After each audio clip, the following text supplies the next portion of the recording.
Morning everyone. ভিডিওটা আমি একদম সকাল সকালই শুরু করছি। আজকে 12 তারিখ আর এখন বাজে হচ্ছে সকাল 9:30। তো আমি এখান থেকে ভিডিওটা স্টার্ট করছি কারণ একটা স্পেশাল কারণ আছে। আজকে আমাদের প্যান্ডেল হচ্ছে, ঠিক আছে? তো চলো তোমাদের সাথে শেয়ার করি প্যান্ডেলটা কীরকম হচ্ছে। অনেক সকাল সকাল আমাদের প্যান্ডেল স্টার্ট হয়ে গেছিলো। একদম 7টা 7:30টার মধ্যে কাকুরা চলে এসেছিলো প্যান্ডেল করতে, আর আমি ঘর থেকে বেরিয়েই সেটা তোমাদের সাথে দেখাচ্ছিলাম। আমি একটুখানি ফ্রেশ ট্রেশ হয়ে 8:30টার সময় নিচে নেমেছি। তো তখন দেখছি কি যে প্যান্ডেল হলো গো, এইরকম কন্ডিশন, মানে অনেকটাই হয়ে গেছে, খাবার এরিয়া অনেকটাই হয়ে গেছে। কাকুরা এতটাই ভালো, এতই ফাস্ট। এই কাকু তোমাদের ওদিকে বিশাল ঠান্ডা, যে কিনা আমার সমস্ত ডিমান্ড পূরণ করেছে। মানে আমি যা যা বলছি সেগুলোই করেছে একদম টাইম টু টাইম। আর এত সুন্দর লাগছিল প্যান্ডেলটা দেখে যে কি বলবো। যদিও আমার একদমই মনে হচ্ছে না যে এটা আমার বিয়ের প্যান্ডেল হচ্ছে, কেন জানি না আমার মনে হচ্ছিলো এটা আমাদের বাড়িতে এমনি কোনো অনুষ্ঠান, তার জন্য প্যান্ডেল হচ্ছে।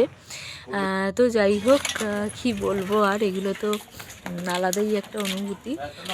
এত কদিন ধরে প্যান্ডেল যাচ্ছি যে আমার এই ভিডিওগুলো দেওয়াই হয়নি। এটা তোমাদের প্রথমেই বললাম যেটা 12 তারিখের ভিডিও। 12 তারিখে প্যান্ডেল করা স্টার্ট হয়েছে আমাদের বাড়িতে। আর আজকে আমি যে ভয়েস ওভারটা দিচ্ছি আজকে 14 তারিখ সকালবেলা, কারণ আজকে আমার আইবুড়ো ভাত, তার মধ্যেও আমি এই মানে ভিডিওটা দিচ্ছি। কি আর বলবো, বলার কিছুই নেই।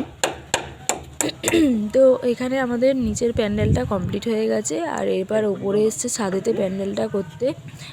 প্যান্ডেলের তো সমস্ত কিছু হয়ে গেছে, কিন্তু একদম যে লাস্ট ফিনিশিং যেটাকে বলে সেটা এখনও বাকি আছে। কারণ হচ্ছে কাকুরা বললো যে কিছু ফুলের কাজ, ফুলওয়ালার কাজ থাকে, তারপরে হচ্ছে ওটাকে কি বলে যেন, লাইটের কাজ থাকে। তো তাই জন্য পুরোটা ফিনিশিং দেওয়া যায় না, সবাই সবার কাজের সুবিধা মতো তো সবটা করে।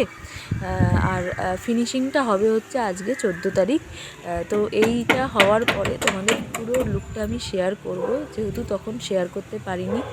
আর আজকে আমি অনেক সকালেই ভয়েস ওভার দিচ্ছি, তো এখনও লোক আসেনি, তাই জন্য তো